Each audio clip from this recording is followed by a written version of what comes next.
Hello gamers, and welcome back to another episode here on Solo Spelunking. And this will be the next session in my Cairn series, or in my series where I use the Cairn rule set to play the adventure Reavers of Harkenwold. But before we start, I would welcome all of the new subscribers. I can't really believe it, but I think I got like almost 10 subscribers since I uploaded the last video, which was session 1 of this series. And also it was watched by a lot of people, so I'm really joyful, and I think this is it's great, and I really enjoy it, and I like to see the channel grow. So welcome all of you new subscribers. I hope you have fun, and let's jump right into it. So last session, Vincent de Vega made his way to the village of Albridge after having an unpleasant encounter with some Iron Circle mercenaries, and he took a half-elf woman and her 2 sons. The woman is named Ilyana. He took her with him because the Iron Circle tried to burn down her homestead. And we arrived in Albridge and took refuge at the stables of Dargremath. And Dargremath is an old adventurer and leading or building a rebellion, a resistance against the Iron Circle invaders. And on our way here, we had to pay a toll, and we didn't have enough money. So, we are expecting an Iron Circle patrol coming back to collect on their money. And it is evening now, and we are in the main building here in the stables. And Dargremath, he ordered a stable boy to act as a lookout, to keep an eye on the road, and to alert us if the Iron Circle brigands should return. So while the stable boy is keeping watch, we are talking some more. Dargremath prepared a nice warm stew and also some ale, and so we sit down to have supper or dinner, and we can talk some more. So tell me, Dar, did you ever try to get the word out to Fallcrest to report on the happenings here? Yeah, we did twice actually. But our messengers, they didn't come through. They were caught and killed, and an example was made out of them. And now nobody wants to take the risk anymore and go on this journey. They rather stay here with their families instead of leaving them alone in the hands of the Iron Circle. And even if we could get somebody through, I doubt that the Lord Warden of Fallcrest, that he will send troops just because some random commoner told him a story that he can't immediately verify. Maybe he would send, I don't know, a reconnaissance unit or something, which of course would be a help, but I don't know. Maybe we try again. But what about you? Why don't you try to get the word out to Fallcrest? You see, I had to leave Fallcrest for some personal reasons, and I'd rather not come back there at the moment. I think, or I have reason to believe, let's put it this way, that my reputation there is not the best at the moment, and that my word does not carry much weight, and I'd rather not go back to Fallcrest for a while. I don't want to go into any further detail. It is personal business. Yeah, all right, I understand. So this rebellion you're talking about, or this resistance, how much are you, or how many of you are there, and how big is the Iron Circle army? Well, Redthorns, he's got about 200 mercenaries, a bunch in Harken, the rest scattered throughout the Vale. When I call for the rebels to gather, we will have a little less than that. We can take him, but we're going to have to work together. So, is this all you can muster, or are there any more people that might come to your aid? Yeah, there might be. There's another village. It's more a gathering of homesteads, Torshold, which is west of here, about a 6-hour walk. But the thing is, they have their own problems. See, there's a tribe of bullywugs, frog-like creatures that moved into the, or that live in caverns not far away from Torshold, and they have entered in a somewhat fragile alliance with the Iron Circle and harassed the people of Torshold. So they got their hands full keeping the bullywugs at bay, and so they can't really muster anyone to aid in our cause. Actually, it's not such a bad move by the Iron Circle using these bullywugs. But maybe this is something where you can be of service. If you would somehow be able to drive out these bullywugs, that could free up the people of Torshold to join our resistance. Okay. Yeah, come to think of it, I think that might even be a better course of action than harassing any Iron Circle patrols. Because, to be honest, I'm afraid that if we annoy them too much, they crack down on a village in force before we have enough people or before we are ready, and then we would lose even more people. They did this when they first arrived here. They made an example of the small village or holding of Marl, which is southwest of here. They basically burned it to the ground to set an example. And this intimidated the people of the area and the land somewhat. So actually, yeah, we do need to muster some more forces first before we can think about drawing out Nazem Redthorn from his keep. Alright, so here's what I will do. In the morning, I will head over to Torshold, get an idea about the situation there, and see what I can do. So, who should I talk to?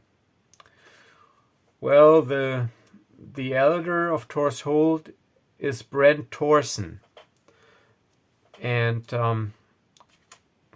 talk with him and tell him that I sent you, and he will tell you what you could do to be of service. Torshold is about a 6-hour walk from here. Yeah, you better rest up, get a good night's sleep, and in the morning you should go there. Yeah, all right. So we do this. All right, but now I need to see if these Iron Circle scouts come back, because when I encountered them, they headed into the direction of Ilyana's homestead, and maybe they found their dead comrade, and this might might cause them to pull one and one together and maybe to investigate further or suspect something. So first I will see if they located their dead comrade, and I'll give it a 50-50 chance, and I'm using my enemy d20 for that, and if I roll 11 plus, they have located their dead comrade. Damn, they did. All right, so we were talking for a while as one of the stable boys. We were just about to head off to bed. As one of the stable boys, he comes, or he runs in, or comes running in, pretty excited. Dar! Iron Circle scouts, they're back. And they don't look really happy. They're heading for the stable here. All right, we'll meet them outside. All right, so I tell Ilyana and her boys to stay inside, to lock a door and to prepare and arm herself, while I and Dargramath, we go out to meet the Iron Circle scouts. And this here, I think it's pretty fitting, will be the pawn I will be using for Dargramath, the old and seasoned adventurer. So yeah, he basically gets out a two-handed sword, and and we head out. So for those of you just joining, this is Vincent de Vega, my character, fighting with sword and dagger, wearing a breastplate, and now he will be accompanied by Dargramath. So I will again take advantage of my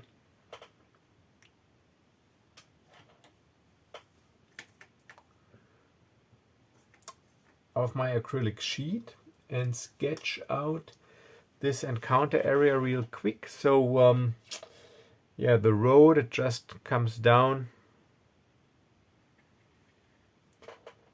from here basically like this. Doesn't really matter. And up here we have Dargramath's stable area.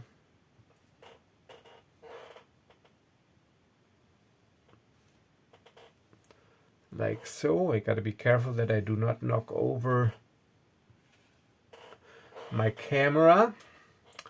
All right, so this is of course bigger gate here. And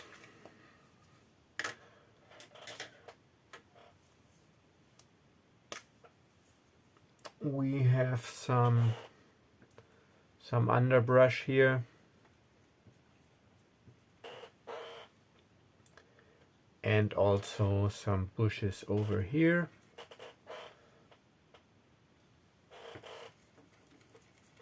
Like so. So we head out to the gate to meet the scouts who come back. All right. And they address us. Hey, you! So they're addressing Vincent. Yeah? You still owe us our 6 gold. Yeah, I got them right here. I'm looking to Dargramath. Well, I hope you can help me out, like you said. Yeah, here. So Dargramath, he hands me 6 gold pieces. Yeah, I walk up to the gate without opening it. Here you go. And I give him the 6 gold. Well, thanks, he puts him in his pocket, but this won't save you. You come with us. Why would I come with you? Don't act so stupid. We know what you did. Then you do no more than I do. What did I do, in your opinion? You killed one of our men, of course. I saw you with that wench and her boys. And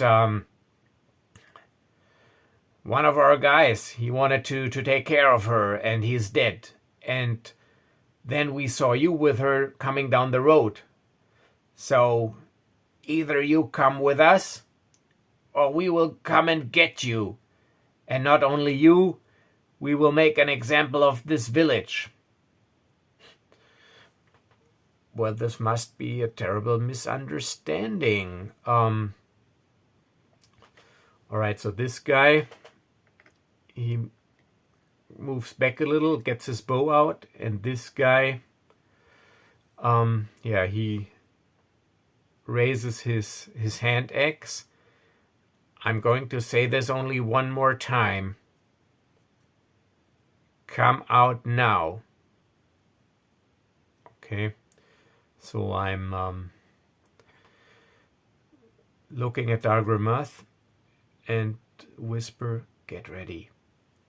And I'm coming out, I'm coming out. So, and as I am coming out, I try to kick up some dirt, and yeah, to kick up some dirt in the direction of this shooter to distract him while I get my blades out and try to close the distance here to engage this guy. But that's not very easy. So in order to kick the dirt into the general direction of this guy and for it to have some effect, I need to make a dexterity saving throw, and then we will see what happens and go from there. But before I do all that, I need to get some stats written down for these brigands. All right.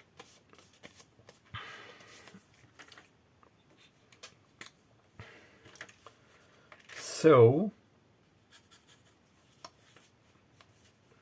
I say they're also level 1, so they have, I call them scouts. So they have a hit protection of 4, an armor rating of 1 because they're only wearing leather armor, and their longbow does 1d8 damage, d8 bow, and their hand axe does 1d6 damage, axe. And they have a strength of 10,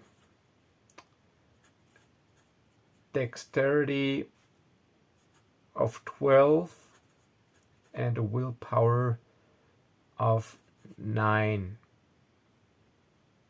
No, let's say they got a dex of 9 and a willpower of 11, because willpower is also perception and awareness and wilderness life and stuff, and they're scouts. So these are their stats.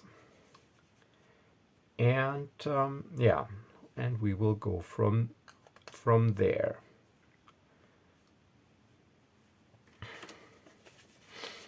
All right, put this up here, and these are my stats. So yeah, I try to kick up the dirt into the general direction of this guy, and have to pass a dexterity save.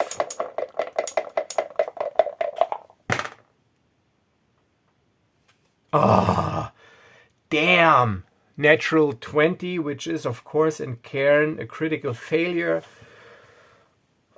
So yeah, I mess up. I almost stumble. So they, of course, are not impressed by this clumsy approach. Haha, what's that? Trouble walking? All right, get him. And now, yeah, this guy, he had time to move away. I'm here, and now I have to see if I can act before they can act. But because I messed up in such a bad way, I will have to make my dexterity saving throw with disadvantage. I got a bad feeling about this. Let me get out another d20. All right, so I have to make a dexterity save with disadvantage to see if I am able to act.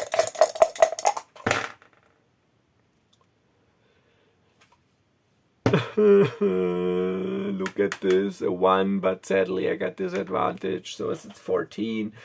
And of course I can't act, so it's the enemies and then our side and then the enemies and so on. So I can't act first round, and Dargramath, yeah, he can't act because he's too far away. So this guy,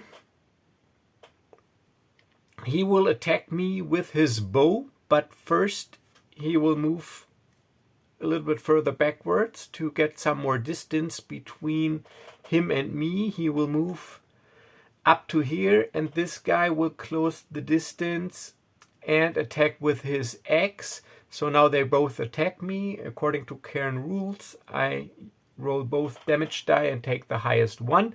So one guy is attacking with a bow, which is a d8, and the other one with his axe, which is a d6. So I am rolling d6, a d8, and see what I got.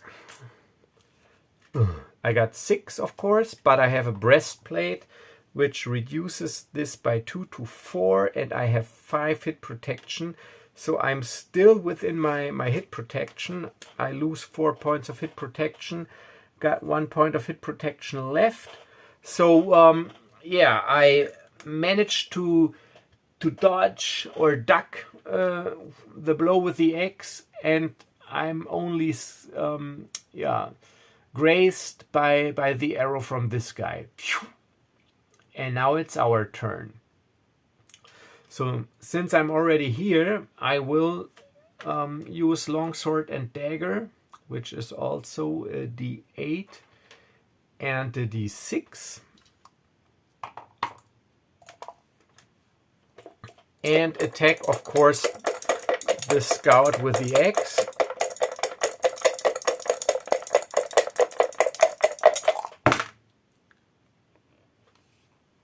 Thank God. I used the 6. He's got an armor of 1, so this reduces this to 5, but he's got 4 hit protection, so he takes 1 point of strength damage.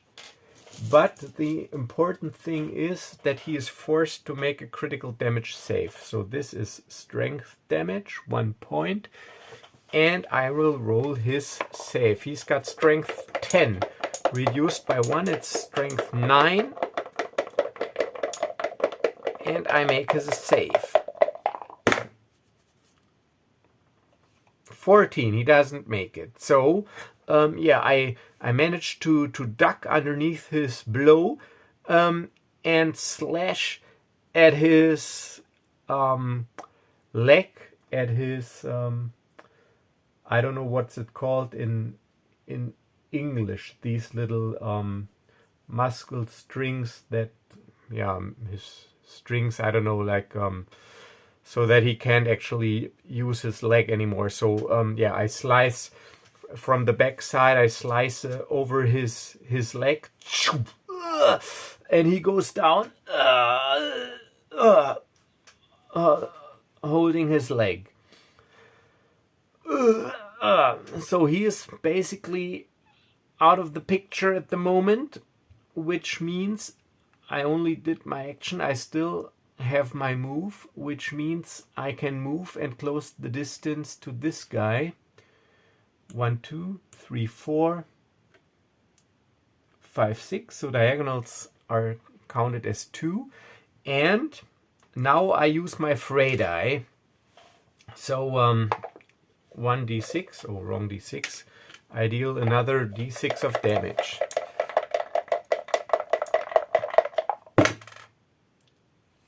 But only 2 subtracted by 1. So this is only 1. So this guy only takes 1 point of hit protection damage. So the white die is hit protection damage. This guy, he is down. Alright, so Dargramath is still up. Okay, but I made a mistake. I can't attack because otherwise I gotta roll these together. So let's see if he can move up. 1, 2, 3, 4, 5, 6, 7, 8 squares. So he wouldn't be able to reach him anyways. 1, 2, 3, 4, 5, 6, 7, 8. So he moves up, but he takes another, as his action, he takes another move to move up so that we corner this guy. And now we are done. It's his turn again. So he throws away his bow because it's no good in close combat. Gets out his axe and slashes at me. I got 1 point of hit protection left. He deals 1d6 points of damage.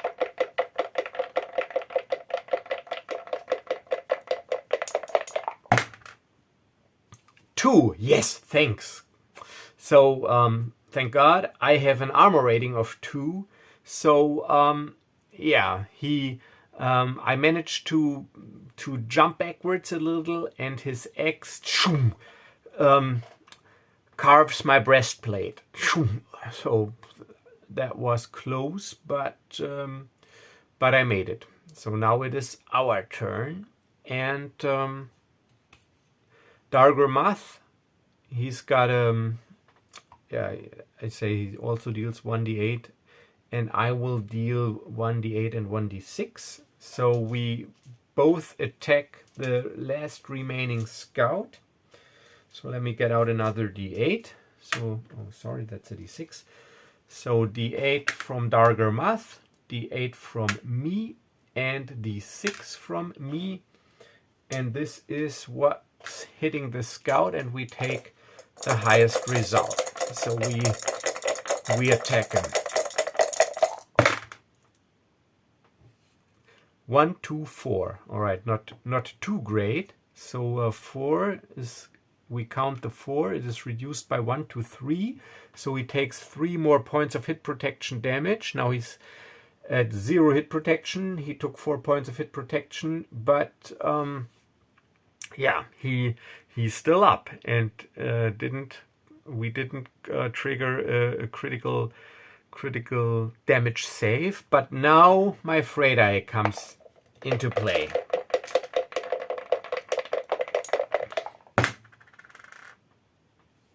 Three reduced by 1. That is 2 points of strength damage, and it triggers a critical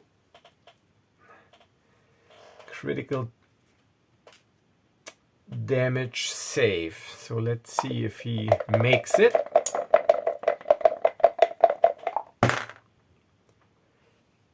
And he does not. He rolls a 10, but now he's reduced to 8. So our combined efforts managed to bring him down as well. All right, quick. We need to finish them off, and I get them off the road. You need to get out of here.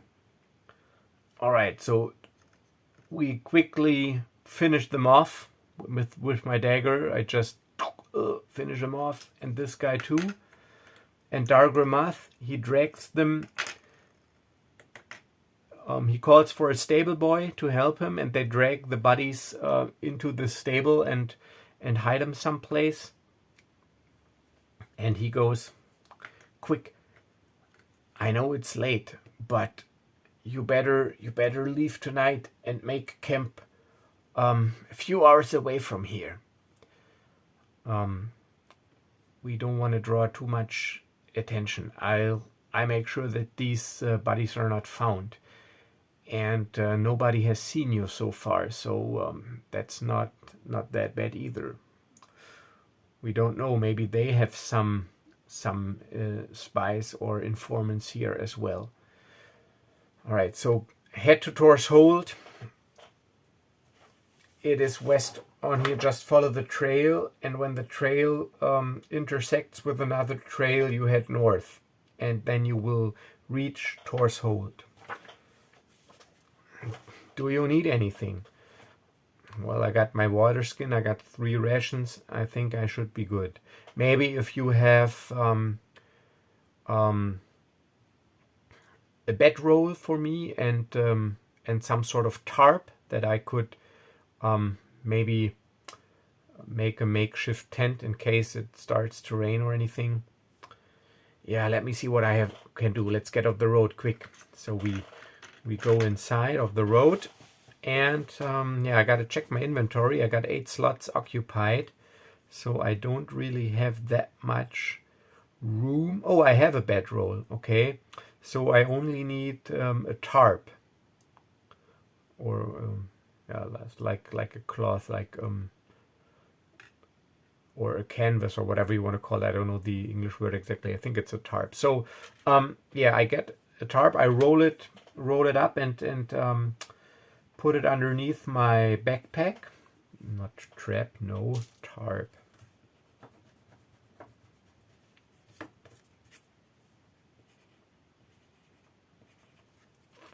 So I'm at 9 inventory slots, which means I can't carry any more. Otherwise, my hit protection would be reduced to 0. My hit protection is currently 1, but it is quickly regenerated. So yeah, I take a sip of water, catch my breath, and I am back to 5 hit protection.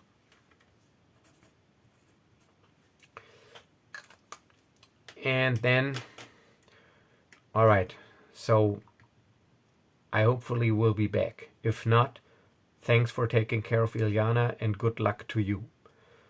But I hope we will see each other again. I better go now. Yeah, safe travels.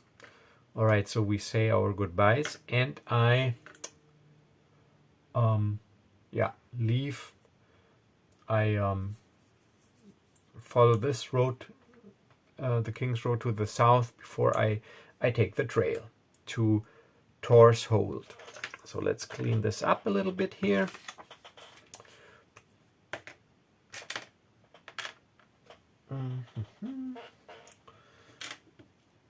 This is the good thing about this. I made this with a bottle of water, made this a little bit wet, so I can just erase this, and I am ready for the next encounter.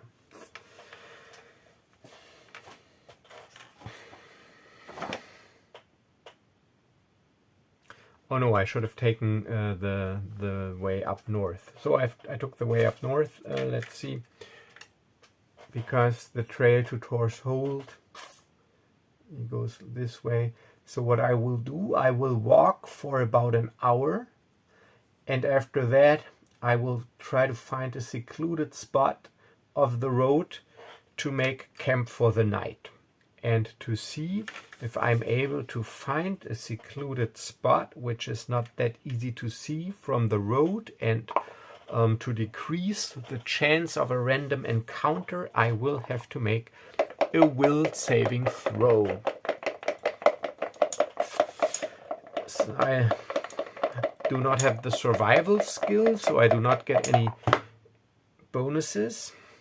11, of course, I fail. So I pick out a spot which I think is pretty well protected, but you can't be sure, and I make camp for the night. And now I will see if a random encounter happens. I'll give it a 1 in 6 chance, and if I would have passed my will saving throw, I would have given it a 1 in 10 chance. So 1 on a d10. Now it is 1 on a d6. So let's see. I make camp. I do not light a fire because I don't want to draw too much attention to myself. Ah, no, thank God, no encounter. All right, so yeah, I crawl up in my bedroll and wrap myself into the tarp to protect me from the wet and cold even more, and yeah, have a, I wouldn't say a good night's sleep. I rest for the night, and yeah, I wake up in the morning, and at dawn, pack my things, eat a ration. So now I gotta eat a ration. I got 3 rations. I eat one, which is enough for the day, and continue my way on to Thor's Hold. Oh yeah, I wanted to see actually what season we have, because this might be interesting if I'm traveling through the wilderness. So I'm using a D12 to determine the month, and I will use our earthly month to get an idea. 9. All right. So this is September. So it is fall or autumn. So it is already getting, yeah, a little bit colder, windy. Oh, wait, let's see. Let's see how far in the month we are. I just roll a d20 to see the day, because it might even be late summer, but it's the middle of September. So yeah, it is. Summer is coming to an end, and we are approaching autumn. So it's getting windy. It's getting a little bit colder, but not that wet yet, and it's also not freezing, which is good. So we have yeah, mid-September basically when this adventure takes place. All right, so it'll take me 5 hours to reach Thor's Hold, and I will see, because I'm seeing this intersection here, and I wouldn't be surprised if the Iron Circle brigands, if they put up checkpoints at these intersections. I wouldn't be surprised. Actually, I think this is somewhat likely. So I'm giving it a 70% chance, and I'm using D% now, percentile die. I'm giving it a 70% chance that there might be a checkpoint at this intersection, because this is what I would do. If I would invade a barony, I would post checkpoints or small little camps at the important intersections to monitor travel throughout the barony. So what did I say? 75% chance? 70%. Let's say 70%. I think I said 70. 78. Lucky me. So no, they did have a checkpoint there, but they moved it. I don't know why, but they moved it. But I can, I carefully approached this intersection, and I can see the remains of a camp that was here not too long ago. All right, so yeah, I make my way up to Thor's Hold, and I will check once more. 1 in 6 chance for a random encounter maybe happening on the road or in the wilderness. No, 2. Whew. Close, but no. All right, so without any incident, strangely enough, I reach this little hamlet or dwelling of Thor's Hold. All right, so let's read the descriptive text.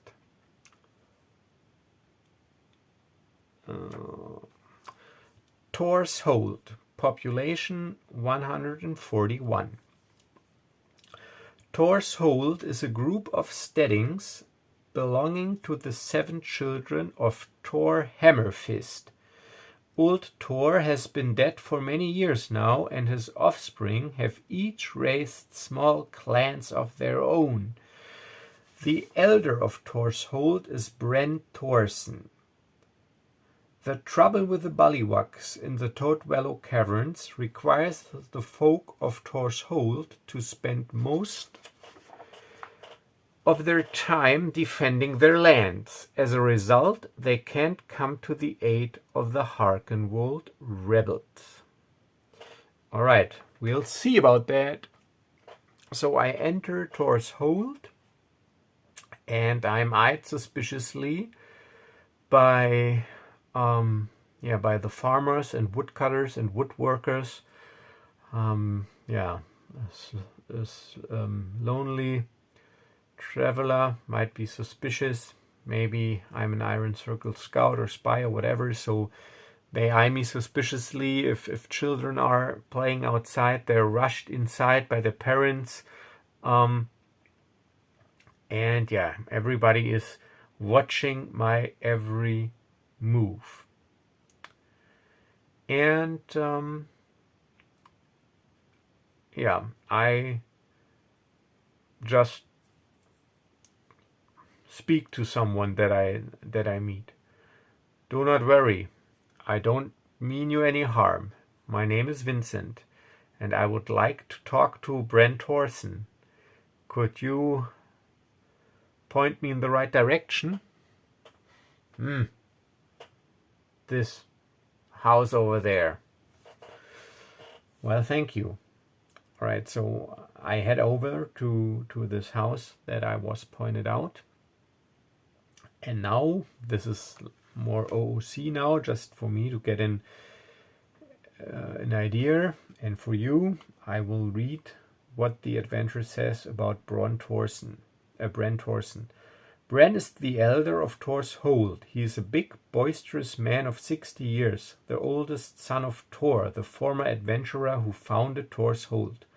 A stubborn and pugnacious, whatever that is, human, Bran is full... Oops, sorry, my camera. And this is my professional recording setup here, so sorry about that. So, Bran is full of bluster and likely to go off on long spluttering rants about those stinking croakers or those Iron Circle devils. Alright. Unlike many blowhards, however, he is ready to back up his words. He is a man of quick and determined action in a pinch. Alright.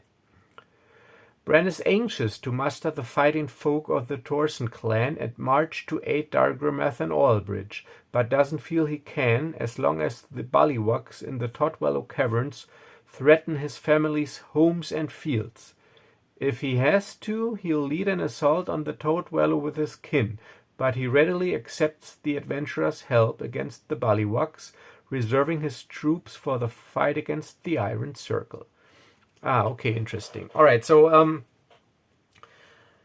I approach the house that was pointed out to me and knock on the door. And sure enough,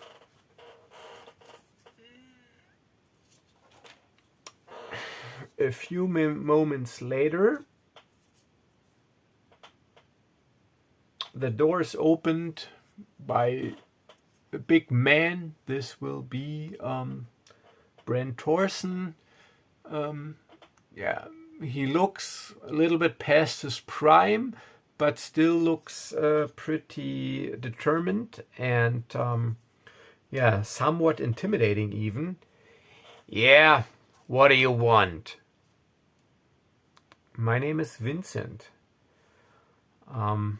I think you and we share a common enemy, or an enemy of all of Harkenwold, which is the Iron Circle. I was sent here by Dargramath to see if I could aid you in any way so that we can muster some more troops or forces to fight against the Iron Circle. He looks around. Don't talk about this stuff here on the road. Quick, get inside. And he ushers me inside. So let's start at the beginning. Who are you again? Vincent de Vega. All right. Never heard your name. Never seen you around these parts. We Harkenwolders, we know each other. So how do you fit into all of this? Well, basically, I was thrown into this. Let's put them here. I was thrown into this, by chance and ill fortune. I managed to rescue Ilara. Maybe you know her, a half-elf woman who was living in a homestead outside of Albridge.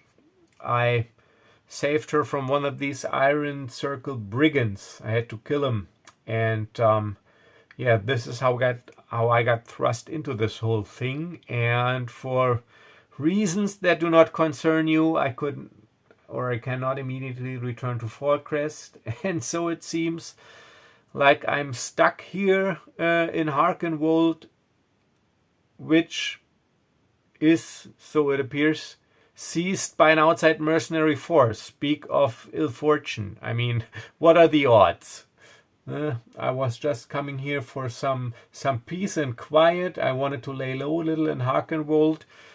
And what's happening here? A rebellion in the making. So this is how I fit into all of this.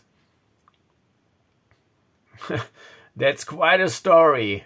But I think you wouldn't be stupid enough to make something like this up. And I think you wouldn't be stupid enough to stick around here if you had a choice either. So for the moment, I think I will believe you. But that does not mean I trust you. But let's say for a while I do believe you. And yes, you are right. There is something you could do for us. Like Dargramath already told you maybe, and like I'm telling you now, we do have some trouble with these bullywugs in the Toadwallow Caverns. They harass our outlying fields and farmers and our fighting folk. They are pretty busy protecting our lands from this menace. So, if you would be willing to take on this challenge, that would be greatly appreciated, and also might aid the larger cause of getting the Iron Circle out of Harkenwold, because it would free up resources here. Yeah, well, I think of myself as a good fighter, but I'm not stupid and not suicidal. I can't do this alone. So, what about it? You look like you still got some fight in you. Care to accompany me into the Toadwallow Caverns?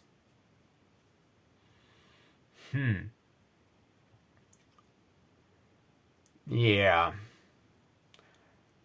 Tell you what. I take two of my best men, and myself, and you, and then we will head into the caverns.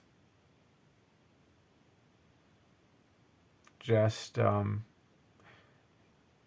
give me a moment. Why don't you have a seat and have a drink, rest up from your travels. You're probably a little bit exhausted or tired, and I'll be right back. All right, thanks for the hospitality. So I sit down, and he gathers two of his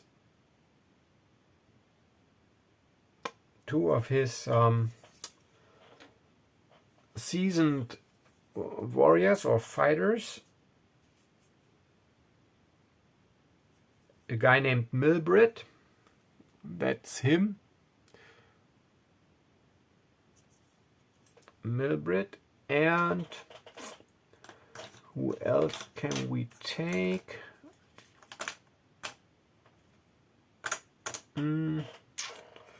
Milbrit and what do we have here? Yeah, Milbrit and Tamara, who appears to be some sort of huntress. So this is Tamara, and this is Milbrit, and this is Brent Thorson, and we will form a merry adventuring band to get rid of the Toadwellow plague. All right, let me jot down the names real quick. Milbrit, Tamara, Bran. And I will make stats for them as the need arises, and I will use those pawns as inspiration. So the armor and gear they carry, they will be the inspiration for the stats that I will come up with. Alrighty, so we head out to the Toadwellow Caverns, which are about a 2-hour walk away from Torshold, about a 2-hour walk to the west. So here it says traveling in Harkenwold, that on foot you average about 3 miles per hour. I'll eyeball it a little, so that'll be, or I got some measuring stick here. So this is 5 miles. So this is, yeah, this is Toadwellow, so a little, it's about 6 miles. Not really along a trail, but this is open plains. Yeah, and we are adventurers, so I say it's about a 2-hour walk from Torshold to the Toadwellow Caverns. So we set off on an adventure to free the people of Torshold from the menace of the bullywugs. And we will see if something happens along the road. So this will be the Toadwellow encounters, but first, no wilderness travel without a possible chance of a random encounter. I give it again a 1 in 6 chance. No encounter. All right, so we reach the area around the Toadwellow caves. All right, so when the adventurers first see the cave entrance, read: water gushes from a cave mouth set into the face of a vine-covered hill, forming a 10-foot high waterfall that bleeds into a stream. You have found the entrance to the Toadwellow Caverns. The ground near the base of the hill is spongy, and clouds of insects harass you. All right, so the ground is wet and moist. There are insects everywhere. And to get into the cave, it seems that we have to climb up a 10-foot high ledge. All right, so we have to, here it says it requires an athletics check. So this will be a strength check in Cairn. Okay, so let me get a sheet out and improvise the stats real quick for my little party.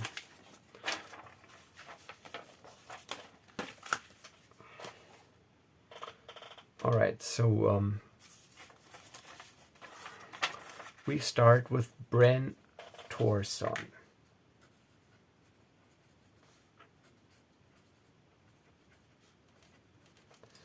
Alright, he's got hit protection. Yeah, he's pretty tough. I give him hit protection 6. And a damage reduction of, let's take a look at his pawn. So this seems like some sort of plate armor that he's wearing from his old adventurer's days. He doesn't have a helmet. It's not full plate. I give him a damage reduction of 2, just like my breastplate. And he's wearing a really heavy hammer, which is a two-handed bulky weapon and will deal d10 damage. Alright, so, and he looks pretty strong. I give him a strength of 13. Not very dexterous to me. He's also old. I give him a dexterity of 8. And a willpower is average. I give him 10. So 10 is basically the baseline. Alright, so this is Bren. Now Tamara the Huntress. Alright, she looks slender. So Tamara, let's call her the Huntress. Alright, so she is slender and agile. I give her hit protection 5, just like Vincent has. And damage reduction of 1, because she's wearing light leather armor. And she has a short sword and a dagger, which is d6 plus d6. She fights two-handed. So put down two-handed. Or she's got a d6 short bow. And for her stats, I give her a strength of 9, a little bit below the baseline. However, she is agile. I give her a dexterity of 11 and a willpower of 10. Right, that's her. And finally, Milbrit.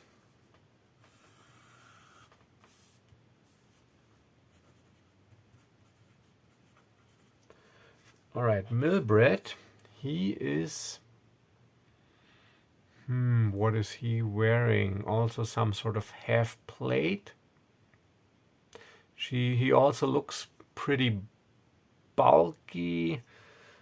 I give him a hit protection of 5 as well. Damage reduction of 2. And he's got a mace and a light crossbow. I give him both a d8. d8 mace or d8 light crossbow. And he also looks pretty strong. I give him a strength of 11, a little bit above baseline. Dexterity of 8. And a willpower of 10. And I am done. This is my little party. Alright, so now we need to climb up the ledge. So Tamara the Huntress, she goes ahead, scouts ahead, and makes her save, hopefully. Yes, with a 2. Agile, slender, and quick as a cat, she moves up the ledge and is up there. And now she can assist the other ones. She lowers her bow so that we can grab onto her bow, and she assists us by pulling us up so the other ones, they can roll with advantage. Bren, yeah, 2-2, he is up there. Milbrit with advantage. 7, 14. I can use the 7. He makes it as well. And finally, Vincent.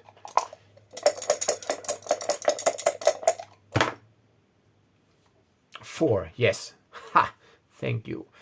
Quick as a cat, we move up there and enter the Todwellow Caverns. All right. And I read, when the adventurers enter the cave, read. The cave mouth opens into a dank chamber. Water gushes from a hole in the nearby wall, forming a shallow stream that plunges over the ledge behind you. A stagnant pool of water fills a corner to your right, and a thick patch of multicolored fungus grows atop a pile of offal in the middle of the cave. Two frog-like humanoid creatures crouch in the shadows behind the fungi, apparently keeping watch. They wear poorly fitting armor made from leather and carry spears. Alright, so this is the setup. And yeah, I will disregard this map for a moment and use another product that I really like and that probably has a fitting map. And this will be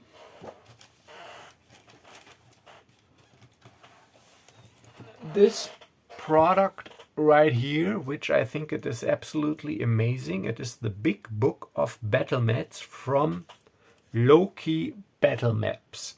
And this was introduced, or this was brought to my attention in another solo gaming channel. And this is the channel StoneX Tabletop Gaming, which I also subscribe to. And the guy running the channel, I think his name is Paul, he used this, and thankfully he introduced this product because I really liked what he did with it, and I wanted to know where he got these maps. And this is this book, and it got People's Choice Awards Best Accessory. This is really great because you can write on this with dry and wet erase markers. It's lay flat on the ground, and you have different maps. And I will use for the caves, I will use map 23 and 24. So this double-sided map. These are the pages. So here in the back you can see all of this stuff, and these will be the Todwellow caves, and this will be the cave entrance. So where we enter, Tamara was first, and then I guess Bran and Milbrit and me. So we enter, and let's just assume that there's this pool of water here, and here we have these humanoid frog-like creatures, and I got a small collection of fitting pawns that I will show to you as well.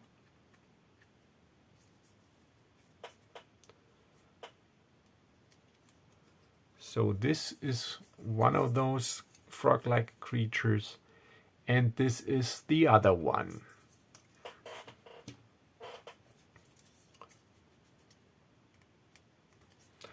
And they are lurking in the shadows over here. And we just entered, got our stats here. And now let's quickly make up stats for them. Bullywugs.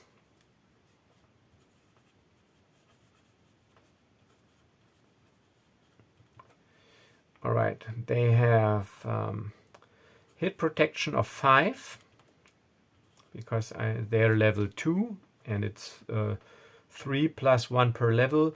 They have a damage reduction of 1 for their ill-fitting armor, and I give them d6 damage. and their stats are all 10.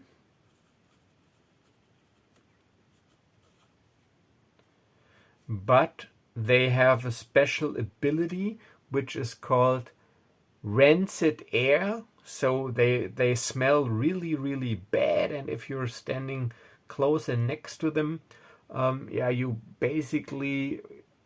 gotta be pretty headstrong and have a tough stomach to not throw up, because they have this disgusting smell.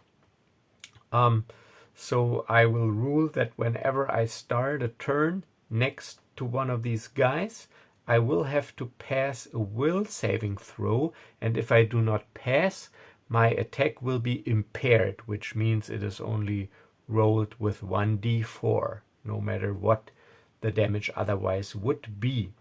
So this is called rancid stench, I call it. And yeah, will save or impaired. And this is basically my conversion of this feature that they have here.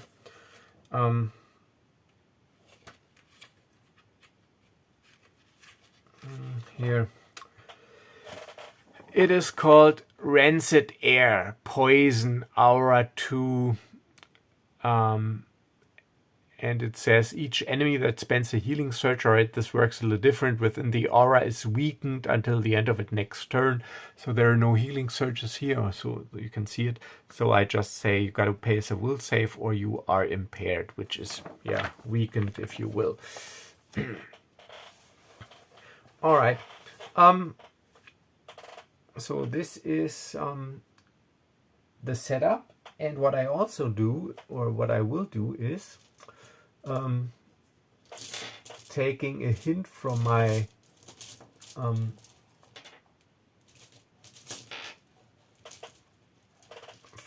Cairn miniature delves. I will put encounter tokens here on the map.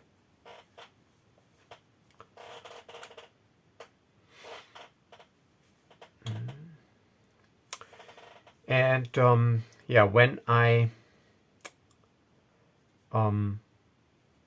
end my move within line of sight and 6 squares of one of these tokens, I check them to see if there also is a random or an encounter appearing, if there are monsters hiding. So this is how this will go. Yeah, and hopefully I will be able to make it. All right, so yeah, let's go.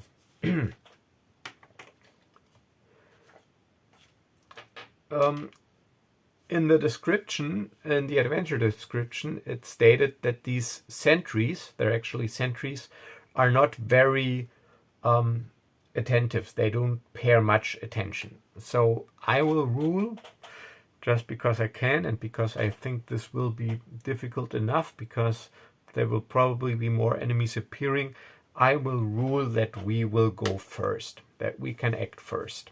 So yeah, we will act first. So if more than one of us want to attack a guy, I have to first move all of them into position to be able to roll those damage dice. All right, so Tamara the Huntress, she will move, or she will take cover, move over to here to get a shot at this guy when it's her turn or time to attack. So she moves into position here.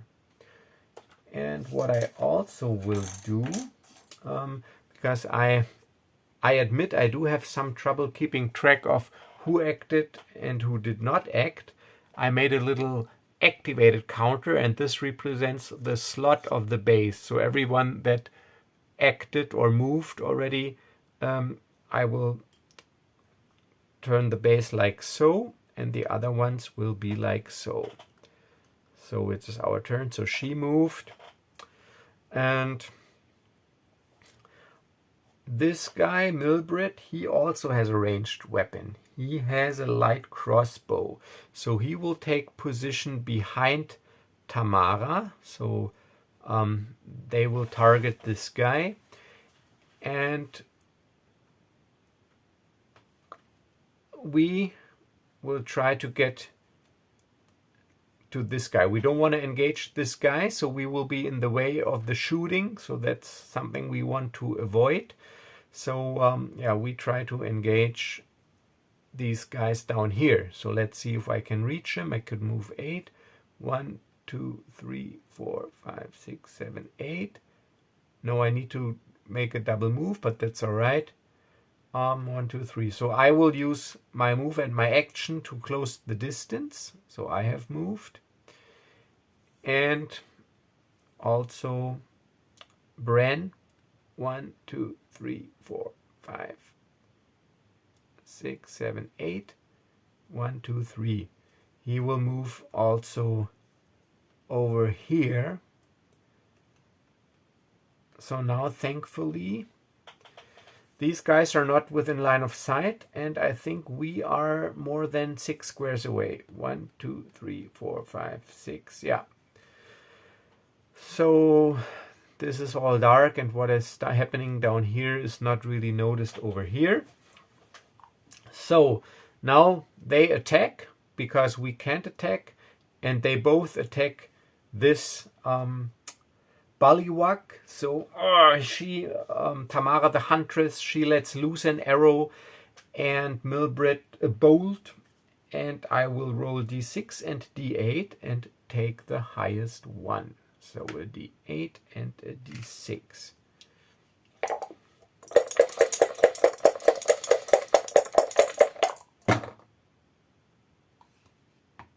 All right, so we take the 6.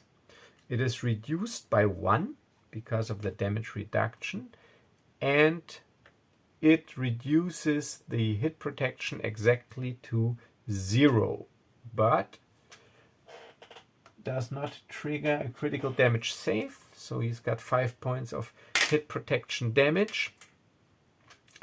So this is our turn, and now it's the bullywug's turn. All right, so they basically activate. They will not move, and both of them will concentrate their attacks on Bran Thorson. So I roll d6 plus d6 and use the higher one.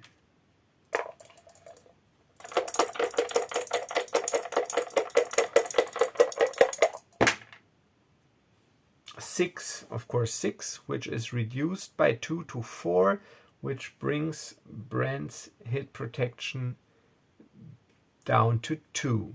So he takes 4 points of hit protection damage. All right, so he struggles and parries the blows, but he's having difficulties, probably because of the rancid smell that we notice now as well. So now it is our turn again. So now I can just turn this plate around, this little token here. And now, whenever I moved somebody, I can just turn the base, and I can keep track of who moved or who acted. Okay, yeah, it's our turn. So we need to take down our enemies. So both of us want to attack this guy, and they keep shooting at this guy. So it is our turn, but now we both have to pass a will saving throw because of this wretched stench. So Bran,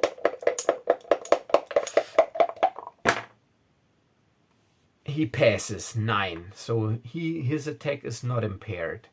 And now Vincent, I got a willpower of 9.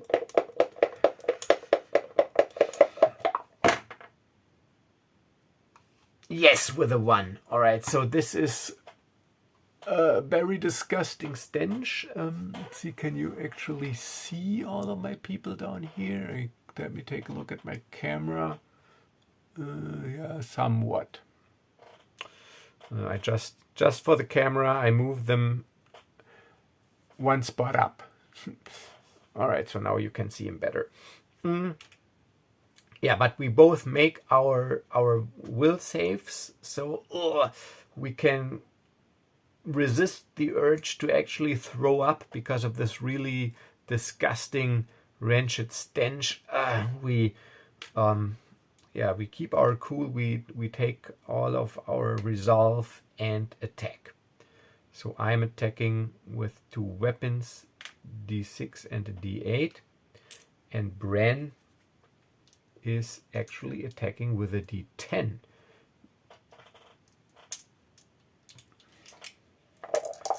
And we still focus on the bullywug down here.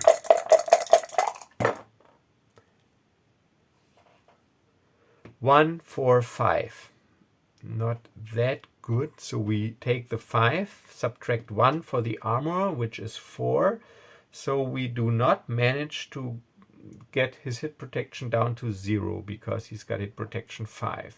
So this guy has taken 4 points of hit protection damage. And now, still our turn, those 2, they shoot at this bullywug. And I'm using a D8 and a D6. D8 and a D6.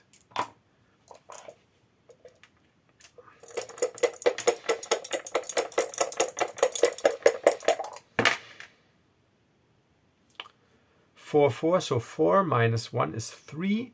So his hit protection is 0, so he takes 3 points of strength damage, which means 3 points, the red die, which means he needs to make a critical damage save.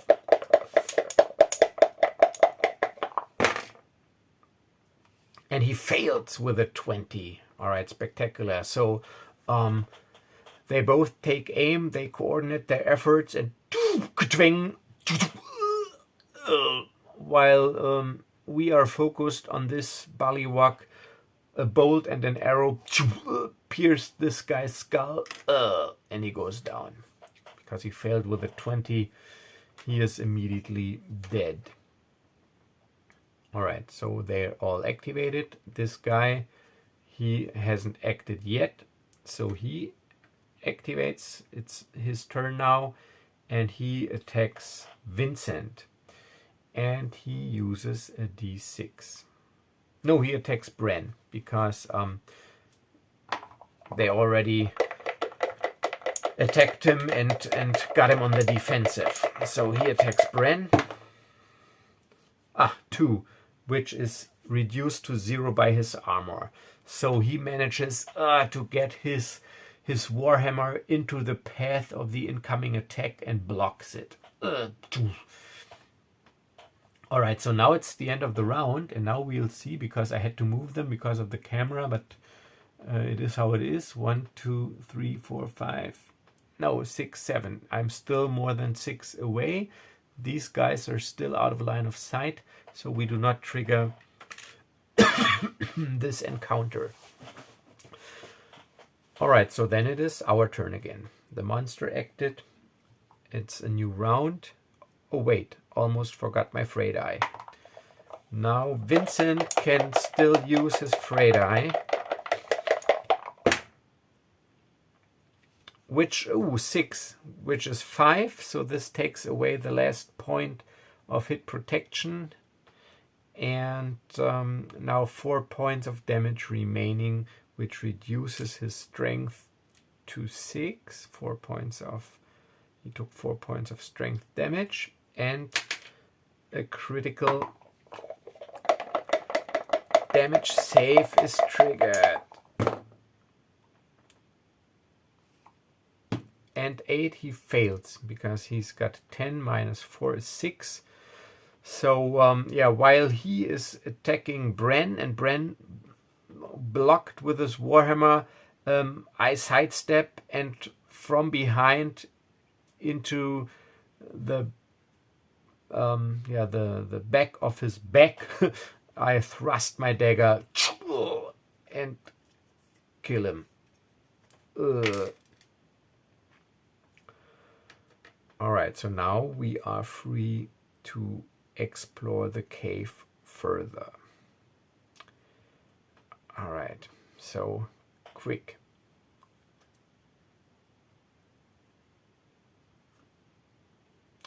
Yeah, so we're not in combat rounds now. It doesn't really matter. So yeah, we have basically two options. There's a passage here, a wider passage, or we can move this way. Alright, so we don't really have anything to go by, so I will just let fate decide which way. There's more light coming from up here. Let's go there. So I go by the light, it looks like this is lighter, so the adventurers, they move up. Alright, so as we get close, I now have to check if there is an encounter hiding here. And I give it a 4 in 6 chance. So 1 to 4 an encounter, 5 or 6 no encounter.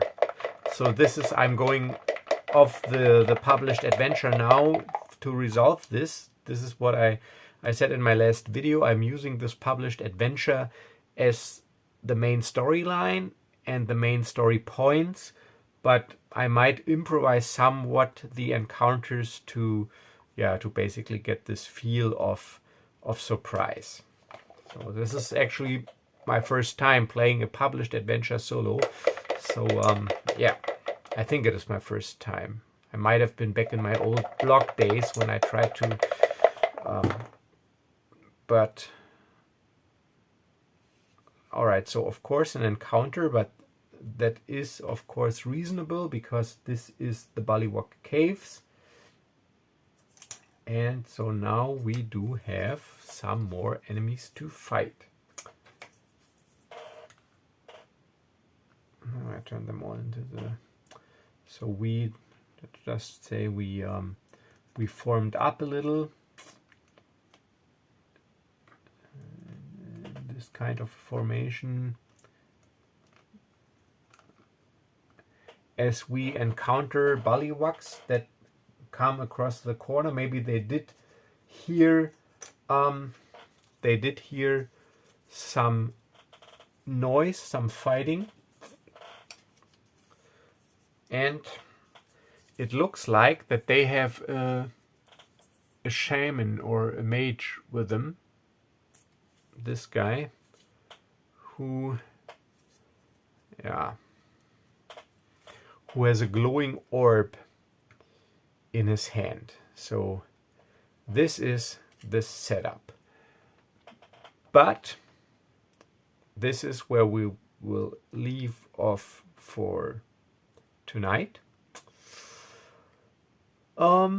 And because I don't want these individual videos to get too long, it takes forever to upload them, and yeah, also it is getting late, and even though it is the weekend, I got 2 wonderful daughters which tend to get up early, and it is not like as if I could sleep until noon. So yeah, I will end this video here. I hope you enjoyed it. Once again, thank you all for joining me, for subscribing, and welcome to the new subscribers. And as always, if you like what you're doing and you have not yet, what I'm doing, and if you have not yet subscribed, please do so. And I will see you pretty soon when we continue this little adventure. And the good thing about a dedicated gaming room, which I'm lucky enough to have, is that I can just leave this stuff right here set up, and we can jump back into the action next time. So yeah, as always, stay safe, stay healthy, and have a nice evening. Bye bye. And a nice weekend, of course.